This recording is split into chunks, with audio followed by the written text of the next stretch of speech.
ওয়ার্কশিটের এই পর্বে আলোচনা করব 2005 সালে এসে গেছে এমনই একটা অঙ্ক জাতীয় বিশ্ববিদ্যালয়ের। এখানে দেখুন অঙ্কটি এনইউ বিবিএস অনার্স এক্সামিনেশন 2005 সালে এই অঙ্কটি এসে গেছে। তো চলুন আমরা শুরু করি। এখানে বলছে the following particulars are extracted from the books of Summon Traders relating to the year ended December 31, 2004 2004 সালের ডিসেম্বর 31 তারিখে সুমন ট্রেডার্স তার একটা ট্রায়াল ব্যালেন্স নিচে দেওয়া আছে। দেখুন এখানে একটা ট্রায়াল ব্যালেন্স দেওয়া আছে, পাশাপাশি কিছু এডিশনাল ইনফরমেশান অর্থাৎ এখানে কিছু সমন্বয় জাবেদা দেওয়া আছে। তো এখানে আমাদের যে কাজটা করতে হয়, সাধারণত ওয়ার্কশিটের অঙ্কগুলোতে দুইটা পার্ট থাকে, একটা ট্রায়াল ব্যালেন্স দেওয়া থাকে যেমনটি আমাদের অঙ্কে দেওয়া আছে, নিচে কিছু সমন্বয় জাবেদা দেওয়া থাকে বা কিছু সমন্বয় অ্যাডজাস্টিং দেওয়া থাকে। তো এই সমন্বয় এবং এই রেওয়া মিলের সংমিশ্রণে একটা ওয়ার্কশিট প্রস্তুত করতে হবে। দেখুন নিচে বলা আছে you are recorded to prepare a 10 column worksheet for the year ended December 31, 2004 2004 সালের 31 ডিসেম্বর তারিখে সমাপ্ত বছরের জন্য একটা 10 কলামের একটা ওয়ার্কশিট তৈরি করতে হবে। আচ্ছা, তো চলুন আমরা শুরু করি। ওয়ার্কশিট তৈরি করার জন্য সর্বপ্রথম একটা ওয়ার্কশিটের ছক দরকার। যেহেতু এখানে আমাদের 10 কলাম ওয়ার্কশিটের কথা বলা হয়েছে, যে কারণে আমরা ওয়ার্কশিটের এমন একটা ছক করব যেখানে 10টা কলাম থাকতে হবে। তো চলুন আমরা আগে ছকটা করে নেব, তারপর আমরা ওয়ার্কশিটটা কীভাবে করতে হবে সেটা দেখব। আমরা অলরেডি একটা ছক করে নিয়েছি। দেখুন এখানে হেডলাইনটা লিখলাম সুমন ট্রেডার্স ওয়ার্কশিট ডিসেম্বর 31, 2004। প্রথম যে ঘরটা সেখানে আমরা লিখব অ্যাকাউন্টস টাইটেল, দ্বিতীয় ঘরটিতে লিখব trial balance, adjusting trial balance, income statement আর সর্বশেষ ব্যালেন্স শিট। তো ওয়ার্কশিট করার জন্য এরকম একটা ছক আমাদের করে নিতে হবে। এবং দেখুন এখান থেকে এখানে মোট 10টা ঘর, উপরে 5টা ঘর, প্রত্যেকটা আবার আমরা ডেবিট ক্রেডিট করে নেব। তো প্রত্যেকটা ঠিক এভাবে আমরা ডেবিট ক্রেডিট করে নিব।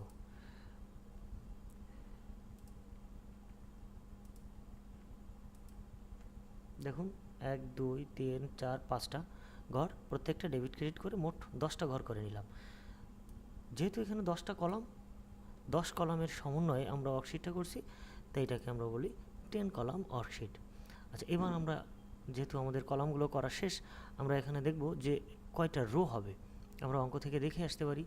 এখানে সর্বপ্রথম দেখব যে আমাদের যে ট্রায়াল ব্যালেন্সটা দেওয়া আছে এখানে কয়টা রো দেওয়া আছে। দেখুন এখানে 1, 2, 3, 4, 5, 6, 7, 8, 9, 10, 11, 12, 13, 14, 15টা এখানে রো আছে। আর এখানে অ্যাডজাস্টিং আছে 16, 17, 18, 19টা অ্যাডজাস্টিং, আর এই ট্রায়াল ব্যালেন্স মিলে মোট হচ্ছে 19টা। এই 19টার সঙ্গে আরও 2টা আমরা যোগফল করার জন্য 21টা ঘর করব সর্বমোট। তো চলুন আমরা এখান থেকে টোটাল ঠিক এভাবে 21টা রো করে নিব। দেখুন আমরা এখানে জাস্ট 21টা রো করে নিলাম। এবার আমরা চলে যাব ওয়ার্কশিটে। তো অঙ্ক করার সময় দেখব প্রথমে এখানে অ্যাকাউন্টস টাইটেলটা লিখব, পাশাপাশি এখানে ট্রায়াল ব্যালেন্স। দেখুন প্রথম ঘরটা আছে আমাদের অ্যাকাউন্টস টাইটেল, তারপরে আছে ট্রায়াল ব্যালেন্স। সর্বপ্রথম আমরা ট্রায়াল ব্যালেন্সের কাজটা করব। তো চলুন আমাদের অঙ্কে দেখুন একটা ট্রায়াল ব্যালেন্স দেওয়া আছে। তো ট্রায়াল ব্যালেন্সটা ঠিক যেভাবে আমাদের অঙ্কে দেওয়া থাকবে আমরা একেবারেই সেভাবেই এই ট্রায়াল ব্যালেন্সটা এখানে করে ফেলব। দেখুন যেভাবে আছে আমি ঠিক সেভাবেই এখানে লিখলাম। প্রথমে ক্যাশ থেকে শুরু করে একেবারে টোটাল পর্যন্ত লিখে ক্লোজ করে দিলাম। ব্যাস আমাদের প্রথম যে কাজটা সেটা কমপ্লিট। ট্রায়াল ব্যালেন্সের ঘরের যে কাজটা সেটা আমরা কমপ্লিট করে নিলাম। এবার আমরা চলে যাব অ্যাডজাস্টিংয়ে। অ্যাডজাস্টিং বা সমন্বয় জাবেদা। দেখুন নিচে 4টা অ্যাডজাস্টিং দেওয়া আছে। তো এই অ্যাডজাস্টিং জার্নাল করে আমরা এখানে বসাবো। সুতরাং ওয়ার্কশিট করার জন্য সর্বপ্রথম অ্যাডজাস্টিং জার্নালটা শিখে আসতে হবে, তা না হলে ওয়ার্কশিট করা যাবে না। ওয়ার্কশিট অনেক সহজ যদি আপনি অ্যাডজাস্টিং জার্নালটা শিখে এসে করেন। অ্যাডজাস্টিং জার্নাল না জানলে ওয়ার্কশিট করা যাবে না। তো আমার এই চ্যানেলের অ্যাডজাস্টিং অধ্যায়ে বা অ্যাডজাস্টিংয়ের উপর অনেকগুলো টিউটোরিয়াল করা আছে, আপনারা চাইলে সেটা দেখে আসতে পারেন। তো চলুন আমি এখানে অ্যাডজাস্টিং নিয়ে আলোচনা করব না, সরাসরি অ্যাডজাস্টিং জার্নালটা এখানে কীভাবে পোস্টিং করতে হয় সেটা দেখাচ্ছি। প্রথমে 1 নম্বরে দেখুন বলছে the balance in the prepaid insurance account represent the best of 5 years policies from 1st January 2004 though December 31 2008 বলছে এখানে 2004 হবে 8 হবে না, সরি এখানে 8 হবে 5 বছরের জন্য। আচ্ছা 5 বছরের জন্য প্রিপেইড ইন্স্যুরেন্স দেওয়া আছে এখানে 1,80,000 টাকা অগ্রিম ইন্স্যুরেন্স দেওয়া আছে 5 বছরের জন্য। তো যেহেতু আমরা 1 বছরের অঙ্ক করছি অর্থাৎ আজকে ডিসেম্বর 31 2004 সালে ডিসেম্বর 31 তারিখ আজ, সুতরাং 1 বছরের টাকা অলরেডি খরচ হয়ে গেছে। তো ইন্স্যুরেন্স যদি খরচ হয়ে থাকে তো সেক্ষেত্রে তার জার্নাল হয় ইন্স্যুরেন্স এক্সপেন্সেস ডেবিট আর প্রিপেইড ইন্স্যুরেন্স ক্রেডিট। তো আমরা এখন চলে যাব অ্যাডজাস্টিংয়ে, দেখব ইন্স্যুরেন্স এক্সপেন্সেস ডেবিট। তো সর্বপ্রথম আমরা যেটা দেখব যে আমাদের এই যে অ্যাকাউন্টস টাইটেলগুলো দেওয়া আছে এখানে ইন্স্যুরেন্স এক্সপেন্সেস বলে কিছু লেখা আছে কিনা, যদি না থাকে তাহলে আমরা নিচে লিখব, আর এখানে যদি থাকে তো সেই সোজাসুজি আমরা অ্যাডজাস্টিংয়ে লিখব। তো দেখুন এখানে ইন্স্যুরেন্স এক্সপেন্সেস বলে কিছু নেই, তাই আমরা নিচে লিখে নিব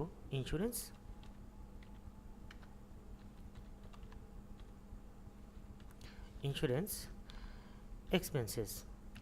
আমরা এখান থেকে সরাসরি ডেবিট পাশে লিখব, টাকার পরিমাণটা কত হবে দেখে আসি। এখানে দেখুন প্রিপেইড ইন্স্যুরেন্স আছে 1,80,000, সুতরাং আমরা এখানে 1,80,000কে ভাগ করব 5 বছর দিয়ে 36,000 টাকা। তাহলে আমরা লিখতেই পারি ইন্স্যুরেন্স এক্সপেন্সেস এখানে ডেবিট পাশে 36,000 আর প্রিপেইড ইন্স্যুরেন্স ক্রেডিট, সুতরাং যেহেতু প্রিপেইড ইন্স্যুরেন্সটা আমাদের অ্যাকাউন্টস টাইটেলে লেখা আছে তাই সোজা ক্রেডিট সাইডে আমরা লিখব 36,000। আমাদের প্রথম জার্নালের কাজটা শেষ। দ্বিতীয় নম্বরে যাব, স্যালারিজ পেয়েবল ইস টাকা 20,000। তো স্যালারিজ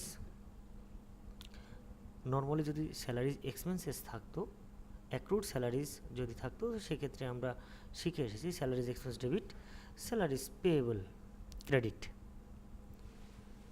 এখানেও দেখুন স্যালারিজ পেয়েবল অর্থাৎ স্যালারিজ বকে আছে 20,000 টাকা, আমরা এখানেও লিখব salaries expense debit salaries payable credit. তো এখানে আগে দেখব স্যালারিজ এক্সপেন্সেস বলে কিছু লেখা আছে কিনা, এখানে লেখা আছে যেহেতু স্যালারিজ এক্সপেন্স আমরা ডেবিট পাশে লিখব 20,000 টাকা। স্যালারিজ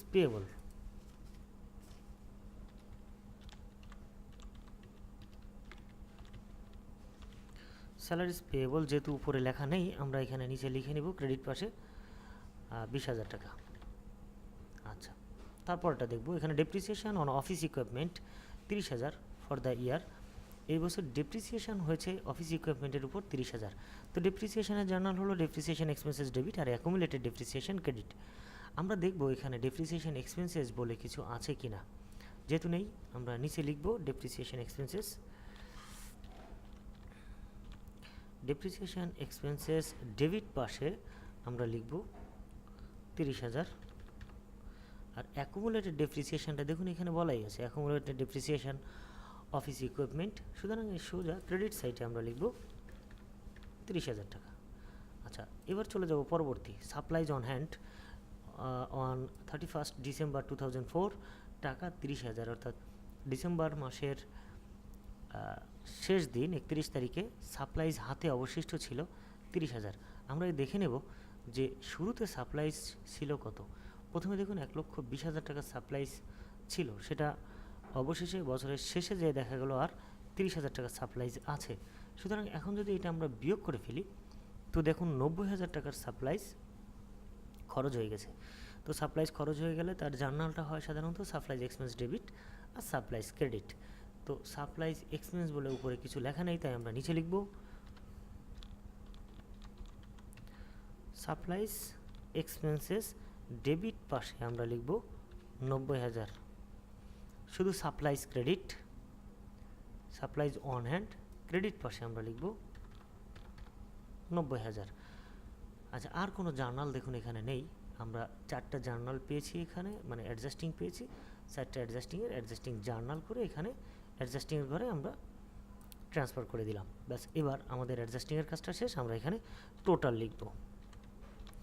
এখন টোটালের আগে একটা ঘর ফাঁকা রেখে দেবো, এখানে আমরা নিট ইনকাম বা নেট লস যেটা হয় সেটাই লিখব। এখন এটা যদি আমরা ক্লোজ করে ফেলি, তো এখানে 1,36,000 টাকা আসবে, সরি 1,76,000, এখানেও আমরা পাবো 1,76,000। এখন এটাকে আমরা ক্লোজ করে দিব। আচ্ছা, এবার আমরা চলে যাব অ্যাডজাস্টিং ট্রায়াল ব্যালেন্সে। অ্যাডজাস্টিং ট্রায়াল ব্যালেন্সে সাধারণত অ্যাডজাস্টিং ট্রায়াল ব্যালেন্সের অর্থ হচ্ছে সমন্বিত রেওয়া মিল, অর্থাৎ ট্রায়াল ব্যালেন্স বা রেওয়া মিল, আর এখানে হচ্ছে অ্যাডজাস্টিং, এই দুইটা টাকা সমন্বয় করে আমরা অ্যাডজাস্টিং ট্রায়াল ব্যালেন্সটা করব। কিভাবে সমন্বয় করব? ট্রায়াল ব্যালেন্সের টাকা এবং অ্যাডজাস্টিংয়ের টাকা যদি দুটোই একই জাতীয় হয় তাহলে যোগ করব, আর বিপরীত হলে বিয়োগ করব। যেমন ট্রায়াল ব্যালেন্সের টাকা যদি ডেবিট হয় এবং অ্যাডজাস্টিংয়ের ঘরের টাকাটাও যদি ডেবিট হয় তাহলে যোগ করে আমরা এখানে বসাবো, আর একটা ডেবিট একটা ক্রেডিট হলে বিয়োগ করব। অথবা এখানে যদি ক্রেডিট হয় এখানেও যদি ক্রেডিট হয় তাহলে একই জাতীয় হলে সেটা যোগ করে আমরা ক্রেডিটে বসাবো। বিষয়টা এরকম, আমরা দু একটা প্র্যাকটিস করে বুঝতে পারবেন। দেখুন এখানে 40,000 টাকা আছে, অ্যাডজাস্টিংয়ে কোনো টাকা নেই, সরাসরি আমরা এখানে 40,000 টাকা বসিয়ে দিই, সরি 4 লক্ষ টাকা বসিয়ে দিলাম। হ্যাঁ, তারপরে দেখুন 2,20,000, অ্যাডজাস্টিংয়ের ঘরে কোনো টাকা নেই, 2,20,000। এখানে আছে 1,80,000, এখানে আছে ডেবিটে আছে 1,80,000, ক্রেডিটে আছে 36,000। তো একটা ডেবিট এবং একটা ক্রেডিট, সুতরাং এখানে বিয়োগ করে আমরা ডেবিটে বসাবো, কারণ ডেবিটের টাকাটা এখানে বড় আছে। তো এখানে আমরা পাবো 1,44,000। পরবর্তীতে দেখুন 1,20,000 আছে ডেবিটে এবং এখানে ক্রেডিটে আছে 90,000, সুতরাং বিয়োগ করলে আমরা এখানে পাবো 30,000। এই 30,000 টাকা ডেবিটে বসাবো, কারণ এখানে ডেবিটের টাকাটা বড় আছে। আচ্ছা, এবার দেখুন এখানে 2,80,000 আর এখানে ডেবিটেও আছে 20,000, যেহেতু দুটোই ডেবিট, যোগ করে আমরা এখানে বসাবো 5 লক্ষ। এখানে দেখুন 4 লক্ষ, অ্যাডজাস্টিংয়ে কোনো টাকা নেই, সুতরাং সরাসরি 4 লক্ষ আমরা বসাবো ডেবিটে। এখানে ক্রেডিটে আছে 40,000, ক্রেডিটে আছে 30,000, যেহেতু দুটোই ক্রেডিট, যোগ করে আমরা ক্রেডিট পাশে বসাবো 70,000 টাকা। আচ্ছা, এখানে দেখুন যেভাবে আছে, অ্যাডজাস্টিংয়ে কোনো টাকা নেই, সরাসরি আমরা অ্যাডজাস্টিং ট্রায়াল ব্যালেন্সে বসিয়ে দিলাম। অর্থাৎ এখানে দেখুন 60,000 ক্রেডিটে, 60,000 ক্রেডিটে দিলাম, 8 লক্ষ ক্রেডিটে, 8 লক্ষ ক্রেডিটে, 1,60,000 ডেবিটে, ঠিক যেভাবে আছে সেভাবে, কারণ এখানে আমাদের অ্যাডজাস্টিংয়ে কোনো টাকা নেই, তাই যোগ বিয়োগ করার প্রশ্নও নেই। এখানেও ঠিক একই ব্যাপার, এখানে যেহেতু ট্রায়াল ব্যালেন্সে কোনো টাকা নেই, সুতরাং এখানে যেভাবে আছে ঠিক সেভাবে আমরা অ্যাডজাস্টিং ট্রায়াল ব্যালেন্সে বসিয়ে দিব। দেখুন এখানে 36,000 ডেবিটে আছে, অ্যাডজাস্টিংয়ে কোনো টাকা নেই, সরাসরি 36,000 বসালাম। এখানে 20,000 ক্রেডিটে আছে, অ্যাডজাস্টিংয়ে কোনো টাকা নেই, যে কারণে যোগ বিয়োগ না করে সরাসরি আমরা ক্রেডিটে বসিয়ে দিলাম। ঠিক একইভাবে সবগুলো বসালাম। এবার যদি আমরা এটাকে যোগ করে ফেলি, এবার যোগ করলে আমরা এখানে পাবো 23,50,000। ঠিক একইভাবে 23,50,000। যেহেতু আমাদের অ্যাডজাস্টিং ট্রায়াল ব্যালেন্সের কাজটা শেষ, আমরা এখন এটাকে ক্লোজ করে দিতে পারি। চলে যাবো এবার ইনকাম স্টেটমেন্টে। ইনকাম স্টেটমেন্টে সাধারণত যাবতীয় আয় এবং যাবতীয় ব্যয়গুলো এসে থাকে, সুতরাং এখান থেকে আমরা সেই টাকাগুলো ইনকাম স্টেটমেন্টে নেব যার শেষে রেভিনিউ কথাগুলো থাকবে এবং যার শেষে এক্সপেন্সেস কথাগুলো থাকবে। আমরা জানি সাধারণত রেভিনিউ হচ্ছে আয় এবং এক্সপেন্সেস হচ্ছে ব্যয়। যেহেতু ইনকাম স্টেটমেন্টে আয় এবং ব্যয়গুলো আসবে, সেহেতু খুব সহজে আমরা আয় আর ব্যয়গুলোকে চিহ্নিত করতে পারবো। কিভাবে? যার শেষে এক্সপেন্স থাকবে সেটা আমরা ধরে নেব এটা ব্যয়, যার শেষে রেভিনিউ থাকবে সেটা আয়। শুধুমাত্র আনআর্নড সার্ভিস রেভিনিউ বা আনআর্নড রেভিনিউটা আসবে না। আচ্ছা, তো আমরা শুরু করি। দেখুন এখানে এই যে এক্সপেন্সেস কথাটা আছে, সুতরাং আমরা এখানে 5 লক্ষ টাকাটা নেব, সরাসরি ডেবিটে আছে, আমরা ইনকাম স্টেটমেন্টে ডেবিটে দিয়ে দিব 5 লক্ষ। আচ্ছা, আর এখান থেকে কোনো এই যে রেভিনিউ আছে এক্সপেন্সেসগুলো, এখান থেকে সরাসরি যেহেতু রেভিনিউ এক্সপেন্সেস, মিস এক্সপেন্সেস আছে, advertisement expenses, rent expenses, miscellaneous expenses, এই সবগুলোই আমাদের ইনকাম স্টেটমেন্টে চলে যাবে। ঠিক যেভাবে আছে আমরা দিয়ে দিলাম। এখানে দেখুন ইন্স্যুরেন্স এক্সপেন্সেস আছে, সুতরাং এই 36,000 আসবে, এটা ডেবিটে আছে, ডেবিটে আসবে। যেটা যে পাশে থাকবে সেটা সে পাশেই থাকবে। ডেপ্রিসিয়েশন এক্সপেন্স এখানে ডেবিটে আছে, সরাসরি ডেপ্রিসিয়েশন এক্সপেন্সেস চলে আসবে ইনকাম স্টেটমেন্টে। আচ্ছা, সাপ্লাইজ এক্সপেন্সেস 90,000, এটা চলে যাবে ইনকাম স্টেটমেন্টে। আর কোনো টাকা এখানে আসবে না। এবার আমরা যদি যোগ করি তো দেখুন এখানে আসবে হচ্ছে 14 লক্ষ, যোগ করে নিলাম, অর্থাৎ দুই পাশ যোগ করবো, বড় টাকাটা আমরা নিচে বসাবো। তো এখানে দেখুন 14 লক্ষ, আমার মনে হচ্ছে এটাই বড়, সুতরাং আমি এখানেও 14 লক্ষ বসিয়ে নিলাম। এই 14 লক্ষ থেকে এবার উপরের এই টাকাগুলো যদি আমরা বিয়োগ করি, দেখুন এখানে 5 লাখ সহ সবগুলো বিয়োগ করলে আমরা এখানে পাবো 4,04,000। এটাই হচ্ছে আমাদের নেট ইনকাম।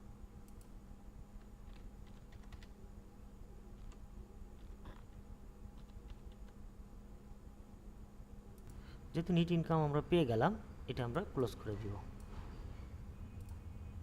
আচ্ছা, এবার আমরা চলে যাব ব্যালেন্স শিটে। খুব সিম্পল, ব্যালেন্স শিটে সেই টাকাগুলো যাবে যে টাকাগুলো ইনকাম স্টেটমেন্টে আসে নাই। দেখুন এখান থেকে এই টাকাগুলো ইনকাম স্টেটমেন্টে আসে নাই, সরাসরি আমরা ব্যালেন্স শিটে এটা দিয়ে দিব। আচ্ছা, এই টাকাটা অলরেডি চলে গেছে ইনকাম স্টেটমেন্টে, এটা আসবে না। দেখুন এখান থেকে 4,70,000 এই টাকাগুলো কিন্তু যায় নাই, সুতরাং এই টাকাগুলো সরাসরি আমরা দিয়ে দেব ব্যালেন্স শিটে। আচ্ছা, 14 লক্ষ চলে গেছে অলরেডি, এই টাকাগুলো চলে গেছে। শুধু এখান থেকে দেখুন এই 20,000 টাকাটা যায় নাই, তাই এই 20,000 টাকাটা আমরা ডেবিটে, এটা ক্রেডিটে আছে, যেহেতু এটা ব্যালেন্স শিটে ক্রেডিটে চলে যাবে। ব্যাস, সবগুলো টাকা আমরা ব্যালেন্স শিটে ট্রান্সফার করে দিলাম। এবার আমরা এটাকে যোগ করে দেখব যে দুই পাশটা ঠিক আছে কিনা। দেখুন যোগ করলে আমরা পেলাম 13,54,000 এবং ক্রেডিটেও ঠিক একইভাবে 13,54,000। আচ্ছা, আমাদের ব্যালেন্স শিট যেহেতু মিলে গেছে, আমরা এখন এটাকে ক্লোজ করে দিব। তো এই ছিল আজকের ওয়ার্কশিট, আশা করি আপনারা বুঝতে পেরেছেন। এরপরও কোনো প্রশ্ন থাকলে কমেন্টস করবেন, আমি উত্তর দেওয়ার চেষ্টা করবো ইনশাআল্লাহ। আজকে এ পর্যন্ত, সবাই ভালো থাকুন, আল্লাহ হাফেজ।